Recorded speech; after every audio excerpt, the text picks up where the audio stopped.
turkey. We are hanging out here on the Blue Max Terrace with Chef Troy, who is cooking up Thanksgiving goodies in July. So you got the turkey here. We got the turkey. We've got some broccoli. We've got a little stuffing. Or you had brought up the question of, what's the difference between stuffing and dressing? Right. And, stuffing, I guess technically you stuffing something. Okay. So I stuffed that in a casserole dish, so I'm calling it stuffing. Well, works for me. I don't know. Works for me. I'm okay with it. We'll go with that. But this is our midsummer Thanksgiving cookout. I love Thanksgiving so much that I thought I'd do it in July. Now I eat a lot of turkey during the other months. Okay. The non-months. do you eat turkey at home? I do. Now one of the challenges I have, quite honestly, anytime I make turkey, I tend to dry it out. Well, we got a couple solutions for it. I'm gonna go ahead and pull this broccoli off. Now what we did here is we got a really hot grill pan. Really screaming hot, and I'm gonna try to do this without burning myself or anybody else. Let's see if we can do this. And we just parboiled the broccoli. Now I was telling Christine that you want to parboil the vegetables that are fibrous, like cauliflower, carrots, broccoli. Now the porous vegetables like mushrooms, eggplant, stuff like that, you don't want to parboil. Okay. They're just gonna take on the water. Now this kind of breaks down those fibers. If you put that directly on the grill, cauliflower, broccoli, green beans, for example, it's gonna make those fibers even tougher. Okay. So this kind of breaks it down and kind of break it down. Okay, break it down. Okay. Now we're going to top this with a little bit of olive oil and then some Parmesan cheese. I like squeezing a little lemon on mine. I don't have any today, but that's exactly what I would do. Let's go ahead and do the turkey.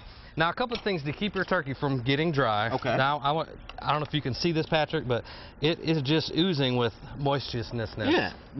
Moisturousness. I just made that up right on the spot. And since you were the chef, I'm gonna go on and go with it. Now you were kind of saying that it looks a little dark. It's a little dark. The difference between burnt and charred is a chef chars.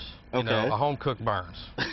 I mean, that's just the difference. Okay, all right. Well, it works for me then. Well, a lot of the color on this is from the barbecue sauce that we made from scratch. Okay. We start with a little jalapeno, a little bit of garlic, some onions. We cook that down with some canola oil. Troy, I have to say, as you're cutting into this, I really am getting this aroma. Wow, smells great. And I mean, I don't know if you can see that, but it's very moist. It's very moist. And the thing is, I brined this. Now I didn't show the brining process on the show, but the recipe. What is brining? Because I hear a lot of people talking about brining. What it works through osmosis. It's a combination of water, sugar, and salt, and then you can flavor it however you want. But what it does is it hydrates the cells. Okay. So it actually takes water out to put water in. I don't really completely understand it, but it works. But it works. Because I'm not a scientist. And that helps the meat stay moist, ultimately? Yes, because it actually puts moisture into the meat itself. So we're just going to fancy it up. Look at that presentation. Oh, stop. You're going to embarrass me. All right, let's see if I can do this all in one piece. I probably won't be able to. Look at that. Look at that. Now, this is our barbecue-based, grill-roasted, barbecue-basted turkey. Right. And see, now we got to make this kind of pretty. And then we're going to just take this little bit more of this barbecue sauce. Now, this was the sweet and the heat.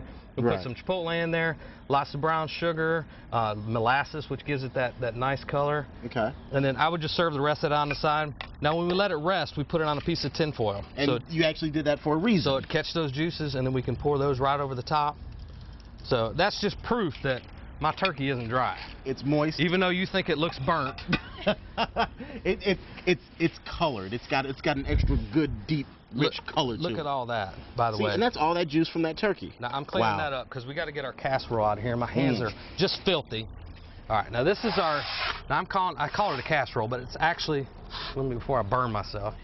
It's actually a stuffing because we've stuffed it in a casserole. Now you can call it whatever you want. Stuffing, dressing. You could call this a bread pudding if you want. Okay. Because basically what we did is we started with just a simple custard, which was just eggs. We whipped in with some heavy cream. And then we let the ciabatta bread soak up. We cut it in. It's stale ciabatta bread, so it soaked up that liquid. And do you have to use ciabatta bread, or if you got some old bread at home, can you pretty much just break it up? Use whatever you want, but just make sure it's kind of stale. Okay. That way it really absorbs, because if you got something like, just say whole wheat, loaf or something like that, it's actually just going to kind of break apart. This, you want to keep those nice whole pieces. We added some chorizo. Wow, and that has a little bit of a kick to it, right? Just a little bit. It's a Cajun spice sausage, but we put those summer tomatoes in there, the summer corn. I mean, to me, this is a nice looking little plate. You can get all. You're making for me. This is for you, Tara. You can get all the recipes on foxshona.com. Gotta love it. Here you go. You want to put some turkey on there for her? I mean, my mom is an amazing cook, but our turkey on Thanksgiving doesn't look like that. No. Yes. I'm sorry. My mom is in town, so I won't mention anything about her turkey. Mama, you can cook, though. I love it. Thanks so much for being here, folks. We'll see you tomorrow.